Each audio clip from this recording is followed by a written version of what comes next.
Rob Grimes for the IFBTA, and I'm here in the TransCorp booth, and actually I'm here with some robots called Robo-UU.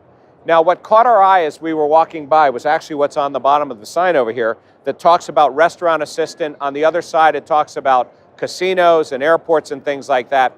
So let's just sort of talk about the technology, because we've been covering robotics for years, here at CES. But what we're starting to see now are robots that actually can work on their own, that do not have to have somebody on the other end directing them around. First question I asked.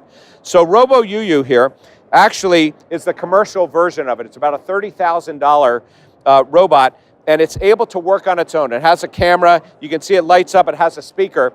But if we take a look at the smaller version here, he's got a screen. And you can see the screen actually on the signage that's over here. That screen is a touch screen. So we start to think about how the use might be in hospitality and food service.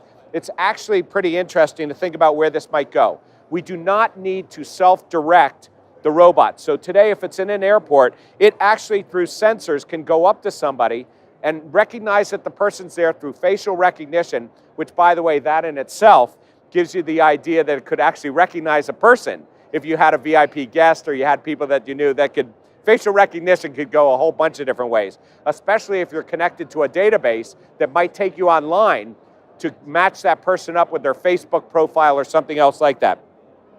This particular version can have a screen like the lower one on it that could be set right here. Okay, so if you start to think about it, and they told me that these arms are interchangeable, the arms can come off as well. So if the arms come off, you can have a tray that's serving food, you can have somebody that's doing something on it, but if we put a touch screen on here, it could actually come up to you, recognize the table because you programmed in tables, the kitchens and things like that, and with self-service, you could actually do your own order at a table side. But let's think about line busting, right? We all know about when a restaurant gets busy, the line is going out the door, they will send somebody with a tablet down the line or a drive-through down the line to start taking the orders in advance. Well, instead, just take Robo-UU, you send him out on the line, he's got his touch screen here, okay, and the person will go ahead and order themselves, but they'll be able to interact with a self-contained robotic device that does not need somebody on the other end to respond, because it will ask you what you want, you will tell it, it could show you a picture of the items, it could give you the information on the calorie counts, whatever it is, and then it can instruct you to take the order.